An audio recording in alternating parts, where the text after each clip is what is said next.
Huella. Me duelen las ausencias, los recuerdos, las tardes ya tiñéndose de ayeres, las sombras que divagan en mis sueños, los soles añorando amaneceres. Me duelen las tristezas de otros versos que le dieron palabras a las mías, y también los silencios en que mueren los cantos que transitan lejanías. Me duele tanta huella que se borra después de haber fraguado los caminos, tanta palabra que murió en los labios, tanta nostalgia de un amor perdido. Me duelen esos ríos que no vuelven, forma del tiempo hacia el remanso inmenso. Me duelen las bandadas cuando cruzan, escribiendo el adiós en pleno vuelo. Me duele, sí, la vida que se apaga, con mayor prisa de lo ya vivido.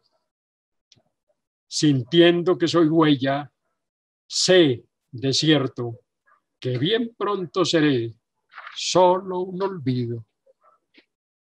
Bien, pero eso de sentarse tiene unas connotaciones supremamente importantes en la mitología y en los usos de manejo de mundo y de manejo social que tienen los indígenas amazónicos. Uno se sienta, voy a utilizar una palabra gruesa acá, uno se sienta para hacer la paz y se levanta para darse en la jeta, marica. Estoy muy berraco con usted. Yo nunca he sido correcto. Y si lo veo, le voy a dar en la cara marica. Son expresiones, la última, de un florido mandatario que tuvimos en Colombia. Bien, el hecho es que esto del hombre sentado nos lleva a un capítulo supremamente interesante que lo vamos a ver con más detalle cuando hablemos de la guerra y de la paz en las pictografías de la Lindosa, donde se habla del encuentro terrible, traumático, ¿no? El encontronazo más bien entre los pueblos amazónicos y los invasores europeos.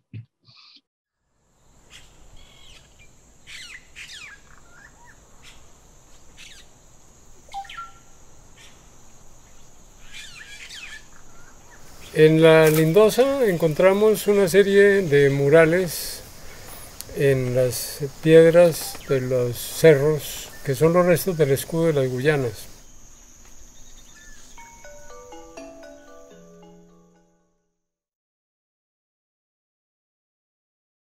Bien, ahí ustedes pueden ver una de las pictografías más polémicas del arte rupestre de la Lindosa, de la Serranía de la Macarena, rota, pues esa continuidad está rota por el río Guayavero, ¿no? Que hace que la serranía pues, de la Macarena quede hacia el norte, la serranía de la Lindosa hacia el sur. A 150 kilómetros más o menos de la serranía de la Lindosa queda la serranía del Chiribiquete. Chiribiquete, Lindosa y Macarena tienen profusión de arte rupestre, tanto sobre todo de pictografías. En la Macarena hay mucho petroglifo también. Hay poco en la Lindosa y no se ha descubierto que se sepa propiamente en el Chiribiquete. Debe haber también grabados rupestres. Pero lo que se ha destacado en los últimos años, sobre todo a partir de la declaratoria de Parque de Patrimonio de la Humanidad del Chiribiquete como Patrimonio Natural y Cultural de la Humanidad, que fue lo que se logró de una manera especialísima gracias a las gestiones de Carlos Castaño, ¿no? Quien fue el creador del Parque del Chiribiquete cuando era funcionario de Parques Nacionales. Entonces, en estas 3 serranías y en las otras serranías amazónicas también hay arte rupestre. Yo estuve en 1976-75 en la serranía de Lindosa 1, porque esta puede ser Lindosa 2 o Lindosa 2 la otra. En todo caso, en la mesa de la Lindosa que queda en el Inírida, y que se llama también así, mesa de la Lindosa. Y en esas serranías de la Lindosa, de la Inírida, perdón, hay también arte rupestre por montones. Hay unos murales gigantescos, pues, llenos de pinturas. Ahí estuvimos con Camilo Domínguez y logramos reseñar algunas de esos murales. Bien, el hecho es que en la Lindosa estuve en el 2011. Y en el 2011 fuimos un grupo de profesores, entre los cuales estaba Virgilio Becerra, estaba Roberto Pineda, estaba Ernesto Montenegro, que fue después director del ICANN, y estaba Octavio Villa, un profesor de la Universidad de la Amazonia. Y había 3 estudiantes dirigidos por el profesor Virgilio y gente del lugar pues, que nos acompañaba y nos fiscalizaba un tanto lo que íbamos a hacer.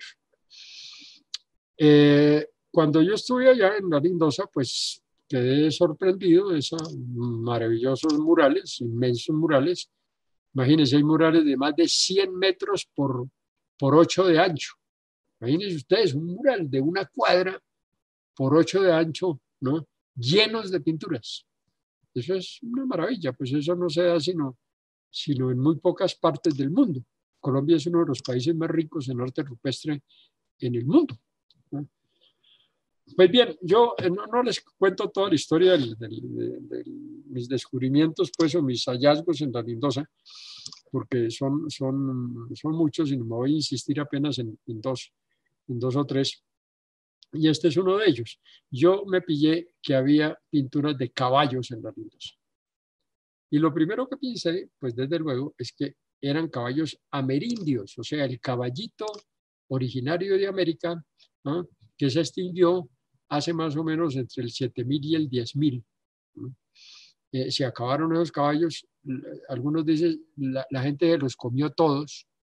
¿No? El hecho es que se extinguieron. Pero al lado de ese caballo, o de esos caballos, que ya llevo 4, inventaríamos pues en la Lindosa, encontré otras figuras como la siguiente, la de los perros de guerra. Unos animales, ¿no?, muy especiales, ¿no?, que me sorprendieron de manera extrema porque tenían unas características que no correspondían a ningún animal amazónico. ¿No? Entonces, ¿qué podrían ser?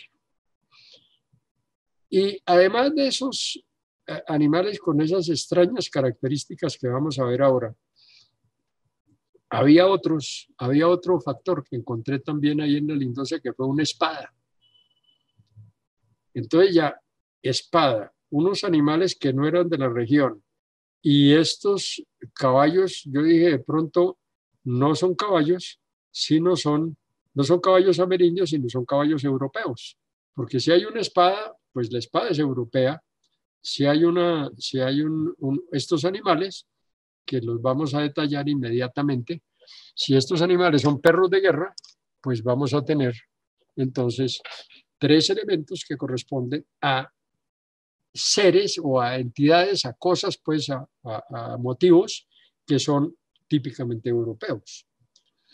Aquí todo el mundo ve, es decir, que hay una espada con pomo, con guardas, en fin. Eso no es ninguna interpretación traída de los cabellos. Ahí está, en uno de los murales.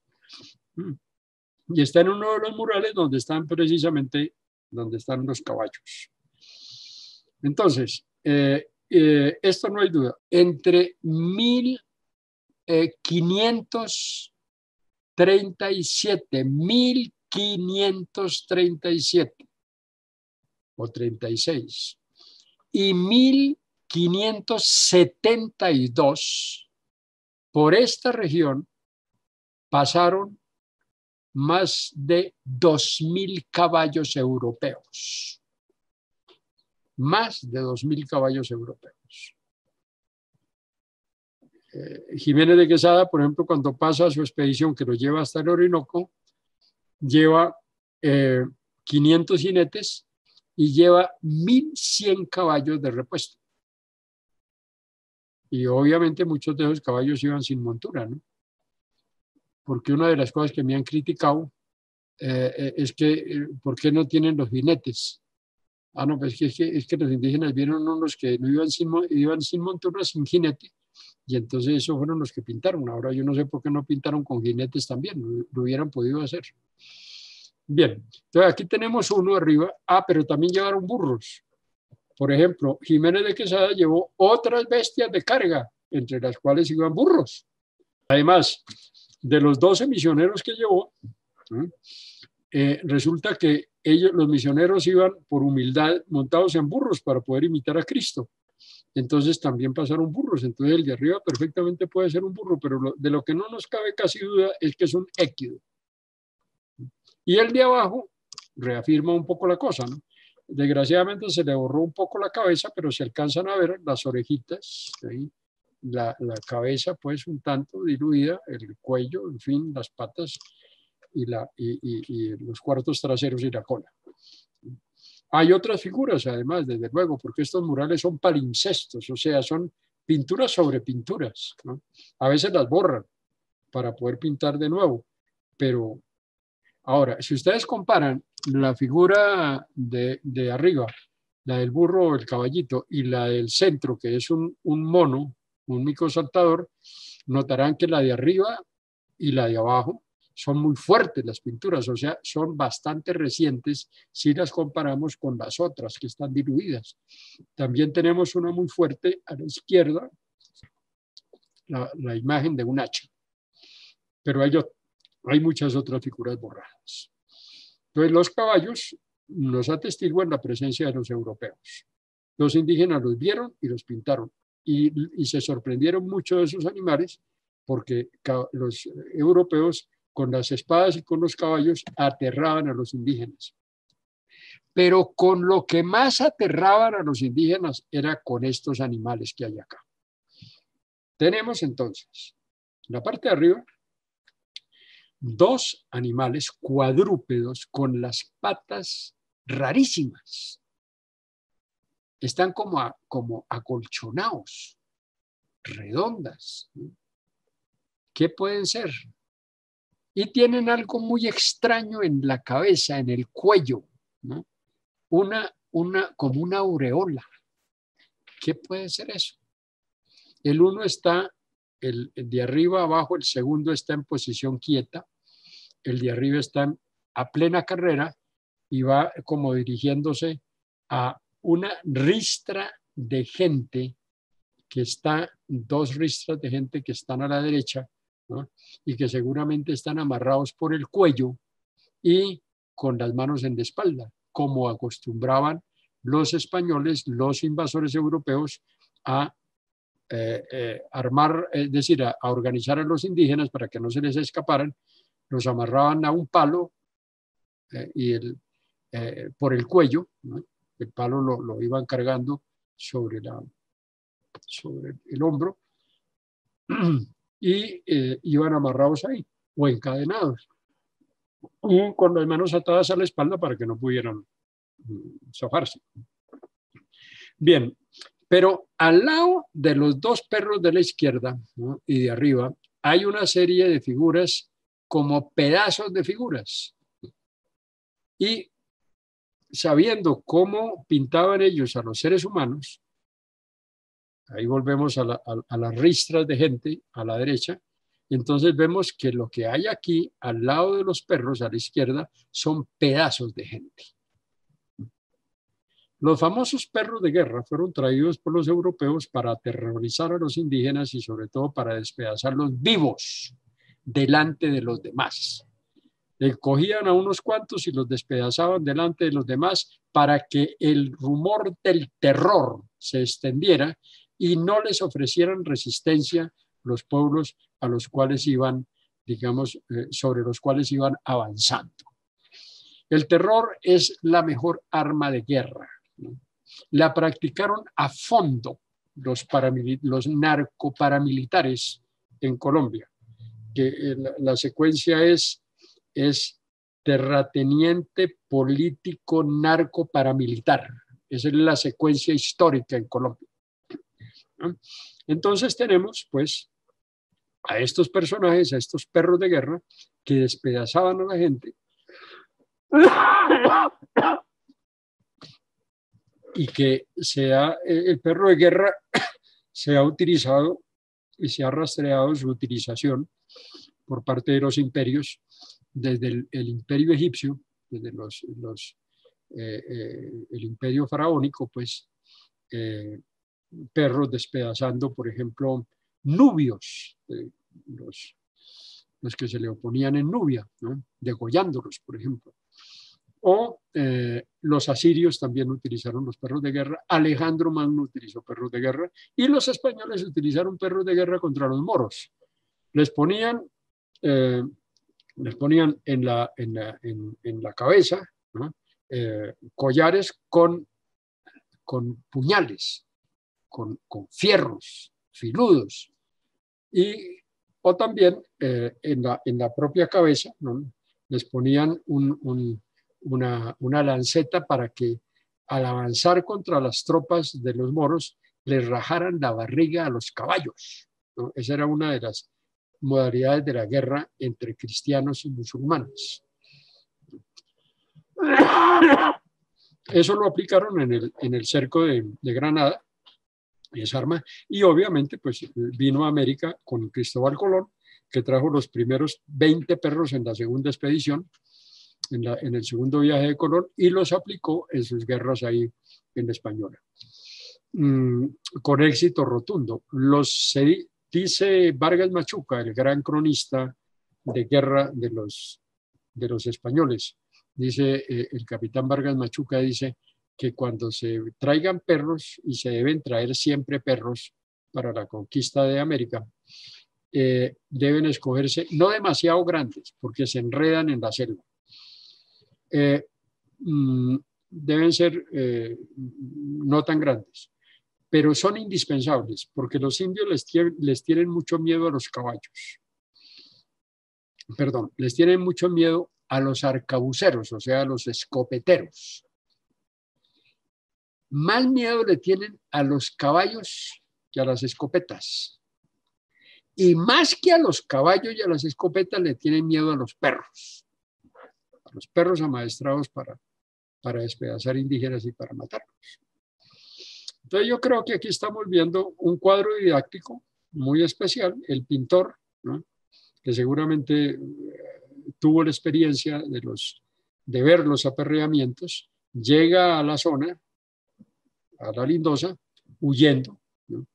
El cuadro me lo imagino así, y le dice a la gente, mire, vienen unos tipos, ¿no?, montados a caballo, y hay pinturas de caballos, ¿no?, y traen unos perros, unos tigres amaestrados que son absolutamente pavorosos, despedazan a la gente. Entonces, y a la gente la amarran del cuello. Lo que ustedes deben hacer es no oponerse, porque no hay manera de oponerse a ellos. Tienen unas armas que nos superan en todo, y la única manera es atenderlos y que se vayan rapidito, porque eso sí están urgidos de irse, porque están urgidos de irse a donde está el oro, donde está el sudor del sol, y el sudor del sol queda al otro lado de las montañas, o sea, en la sabana de Bogotá, en el interior andino. Entonces, mándenlos para allá. Pero aquí, cuando lleguen, háganles reverencia, y aquí tenemos el cuadro de abajo, la escena de abajo, unos indígenas levantando palmas, ¿no? Unos indígenas varones tienen son figuras itifálicas, o sea, con el pene erguido, seguramente con un estuche peneano, ¿no? Imagínense, lleva 500 años así. Y entonces, si no es con estuche, no hay manera, pues. Entonces, están reverenciando al perro de guerra. El perro está quieto, fíjense bien. Está quieto, está con las mismas características de los de arriba, con algo extraño en la cabeza y la cuestión rara en las patas. ¿Qué es lo extraño en las patas? Los europeos le ponían botines a los perros, botines acolchados de algodón, para que se entraparan ahí las espinas, que eran el arma que habían descubierto los indígenas contra los perros. Un perro espinado no vale nada, queda inutilizado. Entonces, los calzaban con los caballos no había ese problema, pero con los perros sí. Entonces, los calzaban con esos guantes para defenderlos de las espinas. Entonces, háganle reverencia, acójanlos y tengan listo alimentos, y eso es lo que se ve aquí a la izquierda abajo, alimentos, ¿no? Ahí hay sartas de huevos, ranas moqueadas, casabe, en fin, comida, porque esos llegan hambriados, y mientras estén tragando, ¿no? Porque llegan todos hambriados, tanto los perros como los invasores, pues con los europeos, pues, las mujeres y los niños huyan y vayan y se refugian en la serranía, pues aquí mismo, pues en estos cerros, en las cuevas que hay bien arriba, etcétera, y escóndanse ahí hasta que se vayan. ¿No? Y mándenlo siempre que se vayan, que el oro no está ahí, que el sudor del sol está allá arriba en la cordillera, donde el sol para todas las tardes a descansar de su labor, y entonces ahí suda, y el sudor es el oro. El oro es el sudor del sol.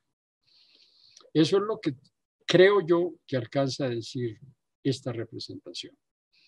Desde luego, ya tengo no estos perros solamente, ya llevo 40 inventariados, 4 caballos y 4 vacunos. Entonces, bueno, esa ha sido la labor de la vida, labor que, es decir, de recoger mitos, de divulgarlos, pero digamos, lo fundamental para mí es haber podido penetrar a través del quehacer poético en ese mundo indígena, de compenetrarme con él y de recrearlo en los poemas. Eso es lo que yo considero fundamental de mi vida. Ahora, desde luego, al lado de esa cuestión netamente personal, pues, de la poesía y de mi manera de captar estas realidades culturales a través de la sensibilidad poética, pues hay una serie de cosas objetivas que quedan, ¿no? Ahí están mis archivos, ahí están las transcripciones de los mitos, ahí están las fotografías que he venido haciendo de las culturas indígenas, de su cultura material, de su gente, ¿no? Mi viaje, por ejemplo, al Chocó fue el más fotogénico de todos, porque esa gente es bellísima en los términos incluso de la cultura occidental, los paisajes, el manejo del cuerpo, etcétera, es absolutamente fenomenal.